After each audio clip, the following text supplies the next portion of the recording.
Hello, everybody. Welcome back. Today is September 20th, and we're doing Robot and Nonsense on this Friday. So much AI. And it is harvest season, which means that we're ready for the strawberries. OpenAI releases O1 of its first model with reasoning abilities. But most strawberries are June-bearing. This is the strawberry model. It's really interesting. As I was reading this, I was wondering if you were going to bring up the bicameral mind. All right, because this is the inner monologue, so they say, given to AI. I do not believe that it is quite that. No. Actually, I was going to say, I think OpenAI is being deliberately misleading here. They're doing the Wizard of Oz thing where it's like, I'm the great and powerful Oz. So their instructions to their the prompt are designed to kind of mislead you. It doesn't actually work the way that you would think that it does when you read its reasoning. You can read its inner monologue, basically.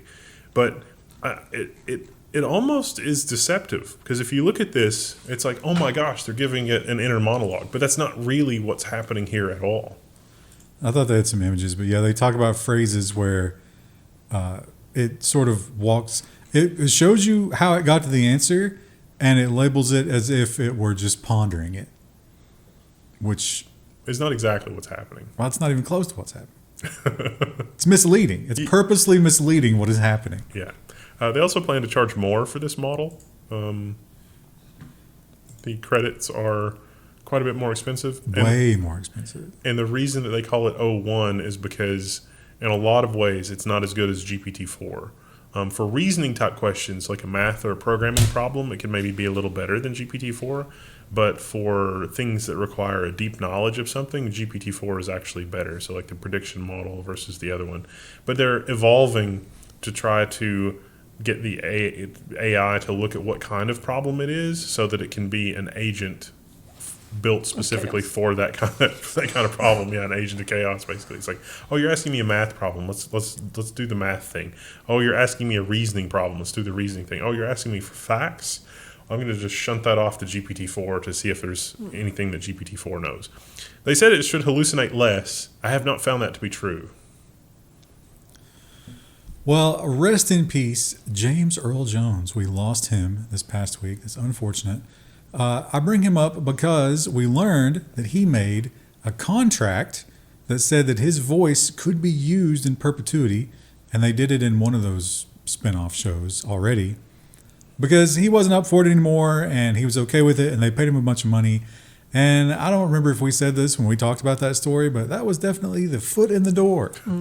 Audible to start generating AI voice replicas of select audiobook narrators. A couple of years ago, Stephen Fry became aware that there existed an AI that sounds like he did. He was unhappy.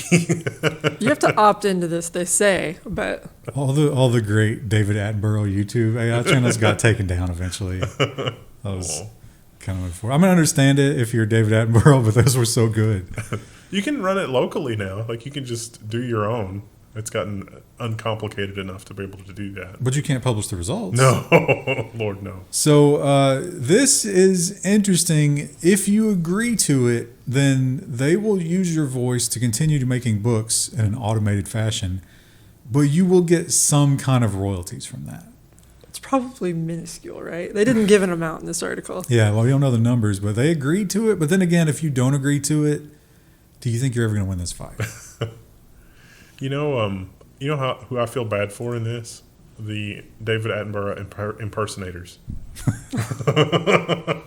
They're never going to be able to earn a living again with their impersonations. Well, and it might be true that you're never going to be able to earn a living again if you are just a personality that presents things, because that's not a skill that the world needs anymore.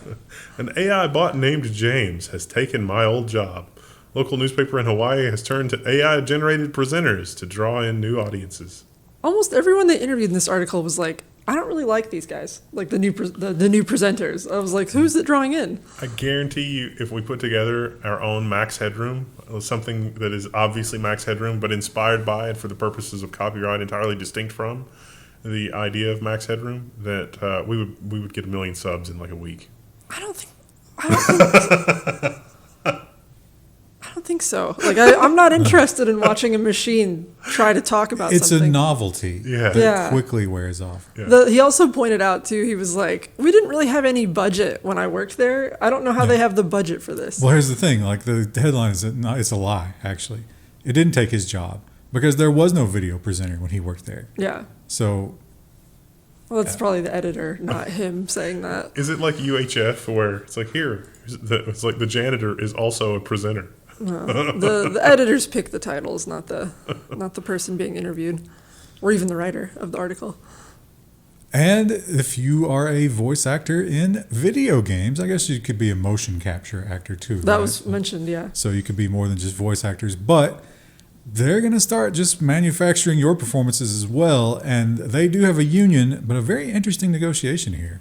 Video game performers reach agreement with 80 video games on AI terms. That's individual games in production. Not studios, yeah. So it's a game by game basis at this stage, which is interesting. I think a lot of the big names are still holding out. Yeah. You know, it's not going to be, it's probably more than 5 years, but less than 10, that we would probably have a multimodal agent where you could look at something as like, hey, look at this Zelda game, Breath of the Wild. Let's re-implement that in the latest version of Unreal Engine. Let's create new assets, and let's just rebuild that entire game from scratch, asset for asset, interaction for interaction, dialogue for dialogue. And the AI is probably going to be able to do it. So you could have like photorealistic, you could change the art style on a whim. It's like, let's do it with cell shading like Borderlands as opposed to whatever art style was in that. And just... Don't we already kind of shit on game companies for doing that, though? Like, why do we want to live in that future? Well, if a hobbyist is doing it, it's cool. But if Sony or Nintendo... And then it's charging, re-releasing it and charging $60 every time. Yeah, I got way back in the days, like the original Super Mario World, somebody made a mod for that put him in a wheelchair, which was actually a lot of fun. It was like playing Wheelchair Mario. That was pretty awesome. They also made one where he was naked. As all mods eventually devolve into. That was something that they did a lot back in those days, is they would take the Japanese game that had an IP that we didn't know anything about, and they would be like, oh no, this is Snoopy now. But it was the exact same game. Turns out a lot of the Mushroom Kingdom was not handicap accessible, but it was still a lot of fun. Well, one thing that seems to be getting less and less fun, the more that the corporate power puts their thumb on it, is Dungeons & Dragons. And now they've given some new guidance. Hasbro CEO says AI will become core part of Dungeons & Dragons. We've already been using AI. Well, listen, on Twitch, we streamed AI Dungeon. Or was it AI? What was it? AI Dungeon. Yeah, Dungeon. Yeah. That was actually a lot of fun. And that was an old GPT version. GPT-2. Yeah. So you hear rustling in the bushes. It wasn't great, but it was still fun. And that being said, they had made comments before saying they weren't going to use AI, like on their website. I think it says that, and now they're making that public was for the statements. art.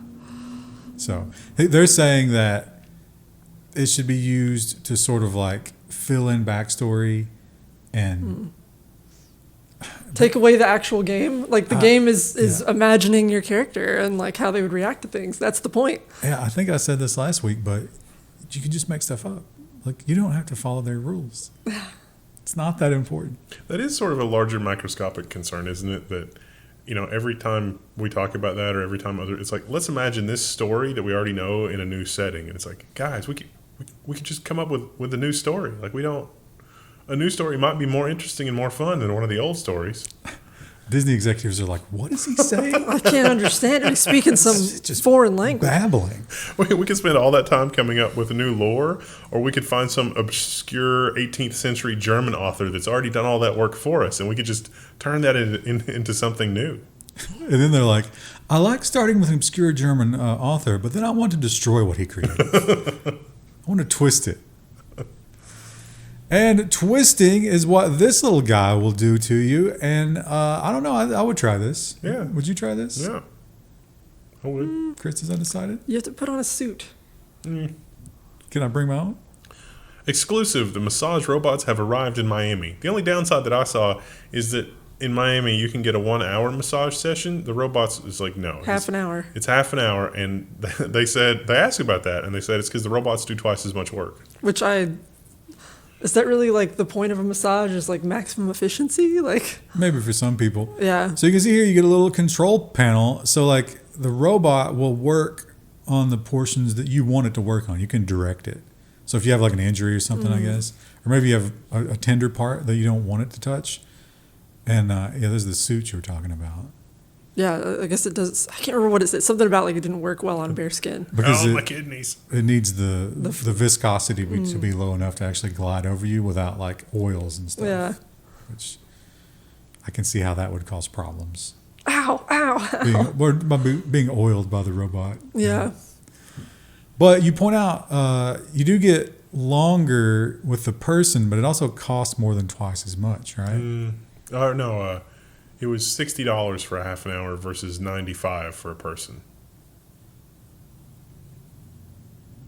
Oh yeah, 60 for half an hour, 40 for 15 minutes. 15 minutes seems like it's like we're just barely getting started, robot. You're ending it too early. I want to do this to make sure that I don't get maimed. My robot arms are hurting, sir.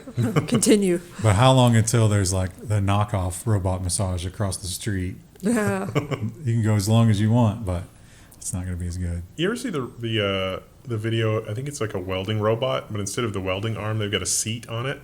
And so like somebody straps into the seat and the robot's just like spinning them around upside down and like everywhere. It's just like, this looks insanely dangerous, but also like loads of fun. What if it got miscalibrated? And Yeah. like, Yeah. It literally like their head was upside down and inches away from pavement. And it's like, ooh, that doesn't, ooh. No helmet? What if a gear broke? I thought I struck this one. I found this one to be completely uninteresting. Yeah, it wasn't particularly. Human drivers keep rear-ending Waymos. The headline was, Waymos are 2/3 more safe than human drivers. And I was like, 2/3? Shouldn't it be like infinity %? Like Waymos shouldn't get in accidents at all. And it says, well, they get in accidents occasionally, but most of the time the accident is a human driver rear-ending them. I wonder if they're just like too slow to respond and people get impatient. Well, a bunch of these were people running from the cops. Oh, well. So GTA syndrome. it feels like a little bit of a PR piece from Waymo. But yeah, I guess normal rear-ending is just happening. I don't think the robots contributed too much of anything in that article. And up there in space, they got a bunch of extra people. So I got to keep them busy, right? Like, hey, we didn't expect to have all this staff. Let's give them tasks. ESA prints 3D metal shape in space for the first time using a 3D printer. Tech demo paves the way for producing spare parts and tools during missions. Here's the least exciting thing in this headline. It's going to take them 30 days to print anything useful because it is a glacially slow process. And You think it stinks the entire time it's running too? Yeah. well, it's over on the European section, so it probably stinks. That's all over. fine, yeah. That's just the European smell. I'm sorry. It's monitored and basically controlled by ground control, not the astronauts themselves. So they're just passively watching it. Yeah. They said it prints one layer at a time, and then a high-resolution picture of the layer is sent back to ground control, and then ground control's inspecting the layer. That sounds like a very European labor operation, doesn't it? It's not fabulous. But sometimes ground control is all you've got, and we have to give props to this particular team, although it's not the same team, because this has been going for 40-some years. Voyager 1 team accomplishes tricky thruster swap. So Voyager 1, it doesn't have enough power to run everything at once, and the computers are half broken, and they didn't want to shut stuff down because it wouldn't come back up properly. So they turned something off for an hour, which gave them enough power to do something else. They turned off the main heater to turn on the thruster heaters, which is they haven't run those in a long time. And they were able to get the other set of thrusters going. Which is the third set of thrusters. I mean, they're really keeping this little guy limping along. Let me die. But it worked. So we get a little bit more Voyager. We can only laugh at this headline, right? We all know this is a lie. This is like the presidential debate. We all know that this is a lie, but we're going to talk about it anyway. Musk posts uncrewed SpaceX Starships will launch Mars during the Mars November to December 2026 launch window. Was that a Freudian slip? Yeah, I don't know. Maybe. Uncrewed. You said unscrewed. Oh, unscrewed. Uncrewed, yeah. Uncrewed. So he's saying we're going to start moving with robot ships. We're going to start moving stuff to Mars. 2 years from now. And then by 2030, all the stuff's going to be there and the robots are going to build the habitats and everything, and we're going to send the people. You realize we haven't really done any testing to see how people react to living on Mars, right? And yet we have Starlink. I don't think that he thinks at all when he tweets. Yeah. I think it's just stream of consciousness. We don't know the effects it'll have on our biology to actually live there yet, but Well, the reason the timing is what it is because you can get from Earth to Mars in 6 to 8 months during this window, because the Earth and Mars are kind of close together. And so this is like the Earth-Mars launch window, because anything else is you're in space too long. Yeah. Well, we can't miss that launch window. Might as well just ignore all the safety protocols. Well, they kind of are for the first ones, because there's no people on board the thing. It's going to be like when he launched the Tesla into orbit. It'll be funny if it's like, oh, secretly we were piloting that to Mars the whole time. So there's a Tesla just carefully landed on Mars. just basically just launching your trash into space. Thinking back on that. Now, this is a fun story, and we talk a lot about this young lady. But once again, I will harken back to our previous discussions this week and beg you, don't let influencers make your decisions for you. Just go back and look at those examples of how bad of a decision. I'm not saying she's wrong. I'm just saying, please think for yourself. The Verge's headline is, Taylor Swift has endorsed Kamala Harris in response to a fake AI Trump endorsement, where Taylor Swift was endorsing Trump. I'm surprised she But it was endorsed AI anybody, generated. to be honest, because she's always trying to be middle of the road. That is a gorgeous cat. It is. She has a lot of cats. That's apparently the cat. I don't know if this is true or not, but that's apparently the cat that has required hundreds of thousands of dollars of medical attention in order to keep it alive. You know what else is impressive in that photo? She's wearing a black turtleneck. Not a scrap of cat hair on her. You know what? It needs to be groomed, though. It's got the Grinch feet. Yeah. It looks kind of like the Grinch. He looks unhappy. Oh, I bet he's very happy. He Yeah. or she, whatever it is. And the presidential debate, I think most people agree, did not go well for a certain candidate that we won't mention. And a lot of people digging for excuses. This is one of the more interesting ones. The Huffington Post, is this Huffington Post? HuffPost, yeah. HuffPost. It is. The headline is, a pastor claims witchcraft to blame for Donald Trump's bad debate. Yes. Eh, That's it. Nailed it. Was his opponent the witch? Where is this witch? Is the witch in the room with us right now? Could be. People joke about big brain versus small brain, right? I think I might have this big brain problem, and I don't want it. Part of brain network much bigger in people with depression, scientists find. Well, I mean, to me, I read this and I thought it's people that are more cognizant of all the little details of everything around them in general are probably going to be more depressed. Because how could you not be? I don't know how cognizant I am, but I know I'm sad. And this just goes to show you that fame or infamy or whatever, it doesn't matter anymore. You need people to pay attention to you. You can monetize that. You can turn it into something. The Hawktua girl is selling merch, and she has a contract with some kind of agency. She has turned it into a career. And so is this gal. Raygun ranked #1 after Paris Olympics controversy. Now, Raygun is the Olympic breakdancer that we made fun of previously. That the world Everyone made saw, fun of. yeah.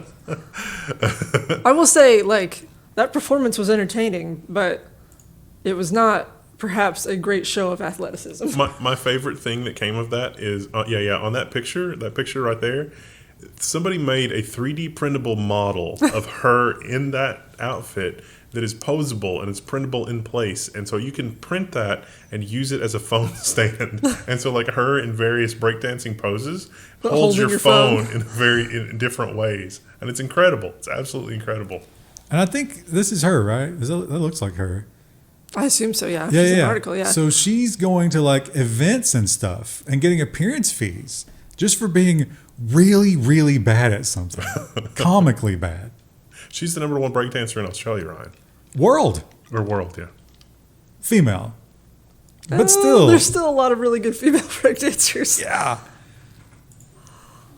Also, I guess, do you break that down by gender, that sport? I wouldn't think so, but maybe. I didn't actually watch the rest. I just saw the clips of her performance in particular. No, this might be propaganda, but it's a great story. It's so fun to imagine him sitting there thinking, like, just watching it and being just like seething, you know? But I'm not sure Capitalist spy. Yeah. How do I stop this? Newsweek's headline is Putin, quote unquote, dismayed by his young son cosplaying Disney characters, according to this report. Now, I thought something much more hilarious was happening here in that his son was cosplaying as Winnie the Pooh when he was going to meet Xi Jinping. Ooh. What's He just shows up pantless. What's really shocking about this is that those kids of his are not from his first marriage. It's because they're young, obviously. They're from the secret ballerina mistress. Oh, I've heard about that. And they are not in any kind of like state records. There is no record of their existence. They are protected by the same kind of like, KGB style lockdown information that he is. So they don't interact with anybody. And again, this might be propaganda. They describe in here that they each have like one cup that they drink from, never from anything else, because he's so paranoid. I don't know how much I believe that, just because we wouldn't be talking about it, right? Yeah. How do these people know? Yeah, and then how does it filter all the way to Eastern Kentucky, halfway around the world? Like, well, through the propaganda machine. Right. I think that's probably the answer to that question. Right. Still a great story. Turns out some of the people submitting the propaganda are on Amazon Mechanical Turk, and there is no other job in Eastern Kentucky. So, He also said that Russian animation was so much better and better storytelling. Do you know of any of that? Have we ever seen that? the Nutcracker. There's a really weird rock opera of Baron and Luthien, not licensed by the Tolkien family, that is high entertainment value. Not particularly good, but it is high entertainment value. But that's Russian? Yeah. No, they don't care about copyright at all. So there's a lot of like adaptations of his works that are not. Is it Russian language? Yes. I like the Lord of the Rings adaptation with Leonard Nimoy doing the musicals. Oh, that's just a song he did about Bilbo. I thought there was more to it than that. No, I think it literally was just like, everyone likes The Hobbit, so I'm going to write a song about it. Like, I don't think it was part of a bigger production. Wow. Yeah. They made a lot of... The 70s were a different time. Well, we've talked a lot about corporate control, regulatory capture, revolving door. All of those things contribute to this kind of nonsense that we have to live with. These household brands want to redefine what counts as recyclable. Basically, things that are impossible to recycle, these household brands would like to have them relabeled as recyclable. The other big thing you'll see is it's quote compostable, but it's only compostable in like an industrial machine. You can't compost it at home, which is annoying. So who are they? Well, there's some big names in here. PepsiCo, Procter & Gamble, Coca-Cola, Land O'Lakes, Keurig, Dr. Pepper, Hormel Foods, Molson. It goes on and on. Turns out the Keurigs may be just giving us so many microplastics. So many.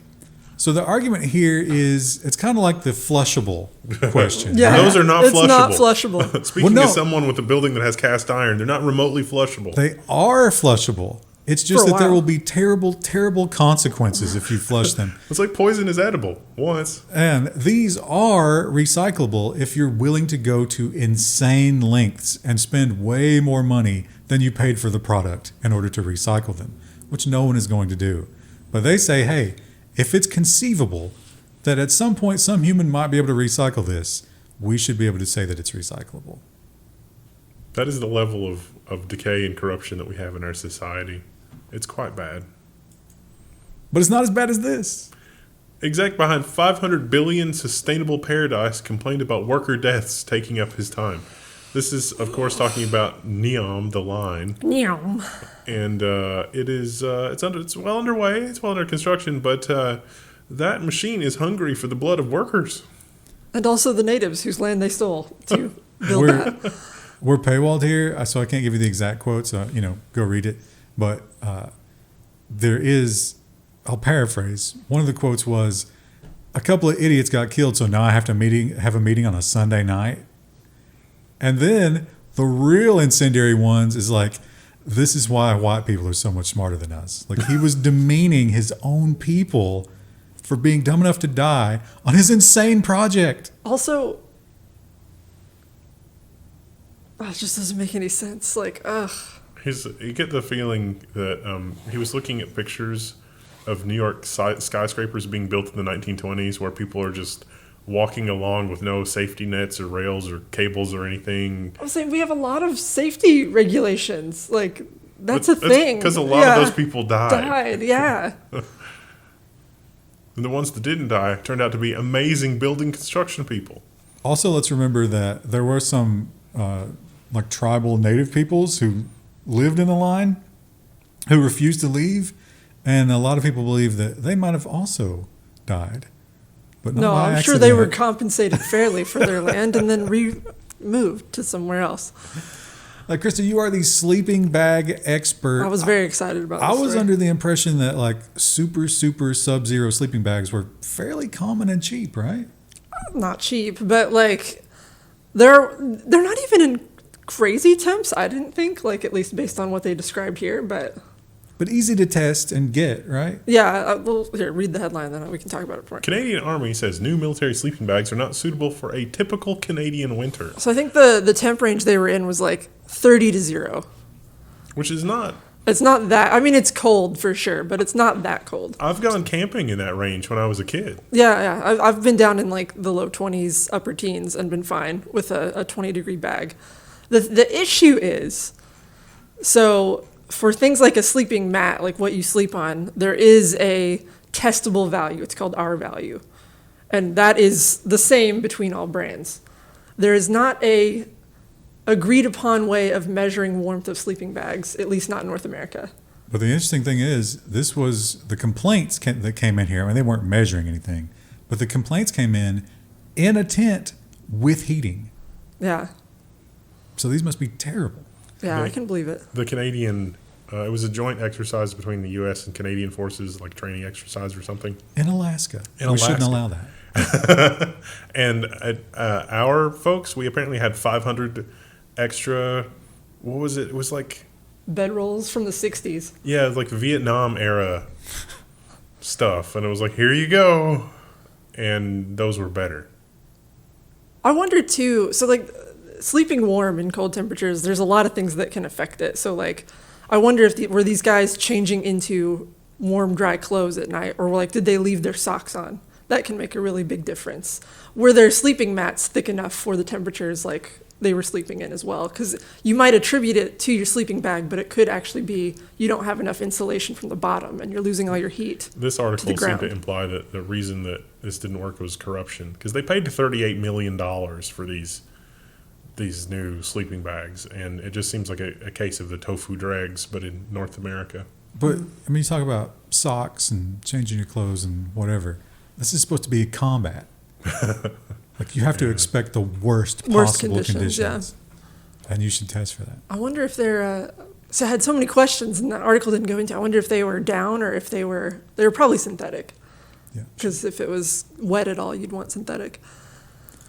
Well, there's not much to this one past the headline. Didn't give a lot of other details, but it is a great headline. Crime minister has purse stolen at police conference. So she discovered that someone had taken her purse. And the conference was discussing the epidemic in the UK of antisocial behavior, including theft and shoplifting. But they are not exclusive. That was in the UK. We have our own antisocial behavior over here. Gas station worker accused of beating customer with a bat for taking too much nacho cheese. I don't think there's such a thing in the USA. They were arrested. In the video, the surveillance video, the article describes that the gas station attendant asked the guy to leave because they were pumping too much nacho cheese. They apparently broke the nacho cheese machine pumping so much nacho cheese. So the gas station attendant used his bat to subdue the person who was knocked out, and then they got back up and they were kind of dazed, and they wandered back toward the store or something, and then they got hit with the bat again, and they went down for like 15 or 20 minutes and then didn't get up. They have a lot of injuries, and they're in the hospital. Yeah. The customer. Yeah, unable to speak when the cops showed up, and I think skull fractures and like brain swelling. But you're leaving out the third bat attack when he came back again and said on the camera, after this, everybody will see this and nobody will F with me. Wow. They're so passionate about defending the nacho cheese.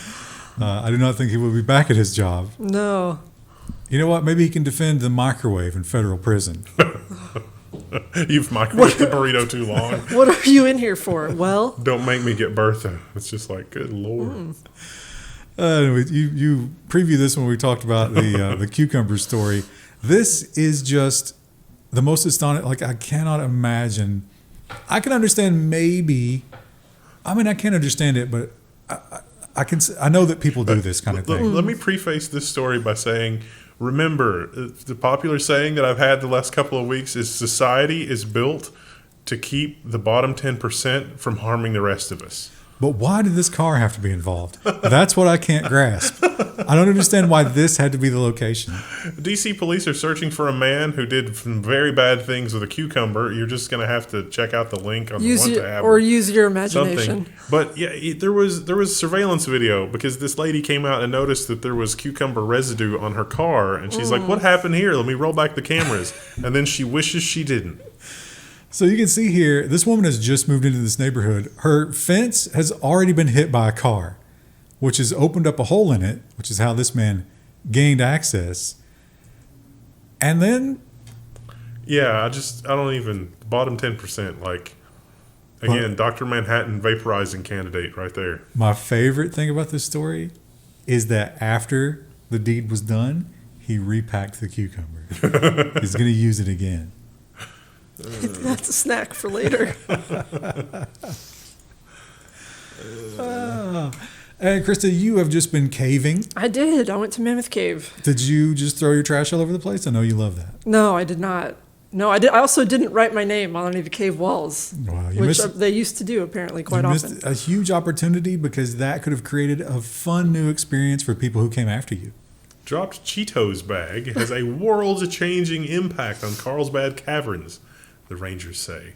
The Cheetos bag did some bad things in the water. Somehow it created humidity that then promoted mold, and it seems like this is a very delicate ecosystem. It's very. They actually, when we were on our little tour, they told us, obviously there's parts where you're kind of scrambling. They're like, do your best to touch the cave walls because even the oils on your fingers can mess with it. So they had to like clean mold and undo all the terrible damage. Imagine what that's doing to your insides. Well, I don't eat the bag. usually, sometimes you just can't resist. And we have a lot of fires going right now. That's always a bad thing. How do they start? Sometimes it's just crazy people, but apparently there's a way that it can happen that we weren't aware of. Electrocuted birds are bursting into flames and starting wildfires when they land on high voltage lines. It's not just that they land on high voltage lines, because that by itself is not enough to cause the bird to burst into flames. It's when the birds complete a circuit. So a lot of the time you have a high voltage tower, and the high voltage lines sitting on the tower are insulated from ceramic insulators. Well, apparently sometimes insects like to build nests in the ceramic insulators, and if the bird is perched on the wire and pecks into and around the ceramic insulator, completing the circuit with the tower... How often does that happen, though? Like, do you think it's super common? At least 4 times the forest fires have been traced to a bird bursting into flames and falling to the earth. One of my favorite things, I'm sure we talked about it before, is the solar farms that aren't photovoltaic, they're just reflecting the light back at a cauldron. If a bird flies through that, Oh, yeah. they call them streamers because they just burst into flame and you see it's like a fighter plane going down. But those are usually in deserts, so not as much risk. I mean, plenty of risk for the bird, but If you need a visual illustration of this, you should look up National Lampoon's Vacation when the cat bites into the Christmas light extension cord. I think that was probably, this is much more shorter and violent than that depiction was. But you do have to worry about your cat's health, especially when you go off on vacation. Cat makes a surprise return 4 days home. Surprise return home 4 days after being cremated. So this family left, and they left a house sitter / cat sitter. The cat turned up dead, or a cat turned up dead in the neighbor's pond. That was a black and white cat. So they animal control fished it out. They cremated it, and then a black and white cat returned home through the pet door, which was different black and white cat. And so the family was like, "Our cat died," and it was like, "No, your cat's still alive." So Schrodinger's cat. they had to mourn their cat. Yeah. And then they were contacted, I think, a day or two later. It's like, no, the cat's back. And they FaceTimed, and they're like, oh, that is the cat. So The cat has 9 lives. Whose cat did we cremate? yeah, that's the thing. Yeah, they don't know. A random cat has been cremated. And if you are into weird things to put into your home, this one will guarantee to start a conversation when you have guests. Japan's cat butt calendar is here for Nyantanima fans to go nuts with. Oh, what a clever headline. Yeah, you can go nuts with this cat calendar. Oh. Yeah, just don't show too much of it because of the You think algorithm. YouTube will? Yeah, Why would they censor that? No, it's just we can't. We don't know. No. So this was... You're just Yeah. whispering, nope, No. nope. There's a lot of pictures in this article if you want to go look at it. This was a gag. Like they put out this thing, which is some kind of magazine, and they have a cat issue annually. And it's like one section was just Nyan Tama, which is... Well, there's a calendar. They spun this off into a calendar was what I took away from it. Like No, I'm saying it was so popular that they actually made the calendar. And people are buying it. We should put that in the Level 1 store. Send us pictures, but like make a forum thread, post pictures of your cat with a release so we can print them on a calendar and then just the cats of Level 1. Now We have a pet thread, but we have to get it. but our cats would not be Oh, good yeah. models for this. No, Cricket does not have these anymore. They've been removed. No little baby crickets running around. All right, chat. Well, that is the end of this week. We have no other stories for you. Come But back. we'll be back next week with even more stories. The horrors persist, but so do we. Bye. The light is gone, but we still work, which is a shirt that we have. At our store.level1text.com. Bye.